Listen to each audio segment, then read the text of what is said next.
ഒരു താന്തോന്നിയായ കുട്ടിയുടെ കഥയാണ്. അവൻ സ്കൂളിൽ പോകാറുണ്ടെങ്കിലും പഠിക്കാൻ തീരെ താല്പര്യം ഉണ്ടായിരുന്നില്ല. ഒരു ദരിദ്ര കുടുംബത്തിൽ നിന്നാണ് അവൻ വരുന്നത്. ടീച്ചേഴ്സിനെ ആരെയും അവൻ സർ എന്നോ മിസ്റ്റർ എന്നോ വിളിക്കില്ല. എല്ലാ ടീച്ചേഴ്സിനെയും യാതൊരു ബഹുമാനവും ഇല്ലാതെ പേര് മാത്രം പറഞ്ഞു വിളിക്കുന്ന അത്രയും കുരുത്തക്കേടുള്ള ഒരു കുട്ടി. അങ്ങനെ ഒരു ദിവസം അവൻ ക്ലാസ്സൊക്കെ കട്ട് ചെയ്ത് കറങ്ങിത്തിരിഞ്ഞ് ലൈബ്രറിയിലേക്ക് എത്തുകയാണ്. അപ്പൊ ലൈബ്രറിയിൽ ഒരുപാട് പുസ്തകങ്ങൾക്കിടയിൽ ഒരു പുസ്തകത്തിന്റെ പുറം ചട്ടയിൽ അവന്റെ കണ്ണുടക്കി.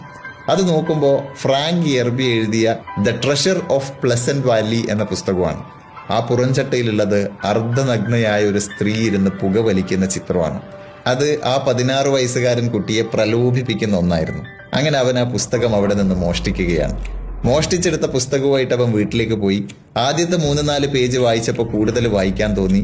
അങ്ങനെ ആ പുസ്തകം മുഴുവനായിട്ട് അവൻ വായിച്ച് തീർക്കുകയാണ്. കുറച്ച് ദിവസങ്ങൾക്ക് ശേഷം വായിച്ചു കഴിഞ്ഞ ആ പുസ്തകം ആരും കാണാതെ തിരിച്ചു കൊണ്ടുവെക്കാൻ വേണ്ടിയിട്ട് ലൈബ്രറിയിൽ എത്തിയപ്പോൾ ആ പുസ്തകം ഇരുന്നതിന്റെ തൊട്ടടുത്തായിട്ട് ഇതേ ഓതറുടെ മറ്റൊരു പുസ്തകം.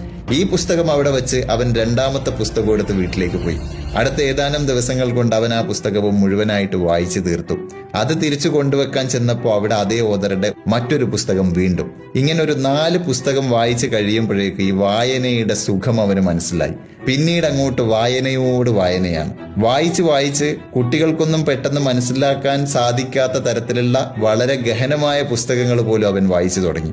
കുറച്ചുകൂടി കഴിഞ്ഞപ്പോൾ അവൻ പത്രങ്ങളും മാസികകളും വായിച്ചു തുടങ്ങി. പതിയെ സ്കൂളിലെ പുസ്തകങ്ങളും വായിച്ചു തുടങ്ങി. അങ്ങനെ പഠിക്കാൻ ഒട്ടും താല്പര്യമില്ലാതിരുന്ന ആ കുട്ടി സ്കൂളിലെ പുസ്തകങ്ങളൊക്കെ വായിച്ച് പഠിച്ച് പരീക്ഷ എഴുതി പാസ്സായി കോളേജിലെത്തി നിയമത്തിൽ ബിരുദം നേടി 1991 അർക്കൻസാസിലെ കറുത്ത വർഗക്കാരനായ ആദ്യത്തെ ജില്ലാ പ്രോസിക്യൂഷൻസ് അറ്റോർണിയായിട്ട് മാറി. കുറച്ചുകൂടി കഴിഞ്ഞപ്പോൾ അവിടെ തന്നെ ജഡ്ജായും അയാൾ വളർന്നു.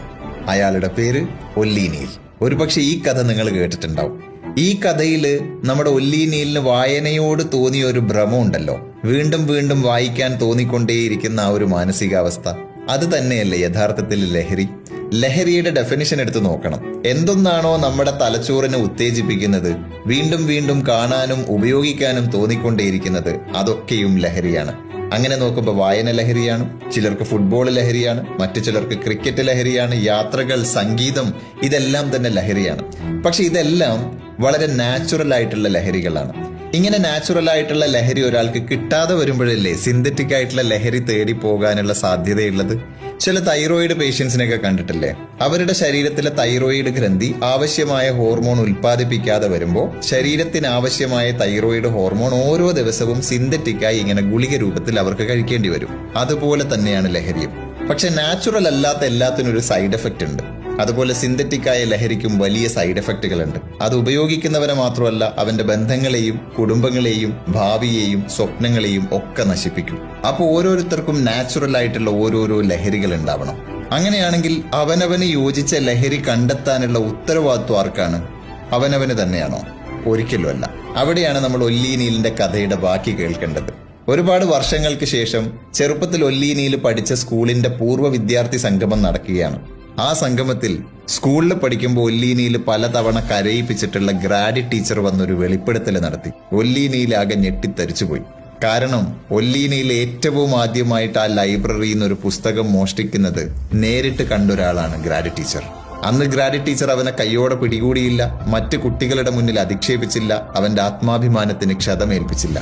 പകരം അവൻ എടുത്തുകൊണ്ടുപോയ പുസ്തകം ഏതാണെന്ന് അന്വേഷിച്ചു. അത് ഫ്രാങ്ക് യെർബിയുടെ പുസ്തകമാണെന്ന് മനസ്സിലാക്കിയ ടീച്ചർ തൊട്ടടുത്ത ദിവസം അവന് വേണ്ടി അതേ ഓതറുടെ മറ്റൊരു പുസ്തകം അവിടെ കൊണ്ടുവച്ചു.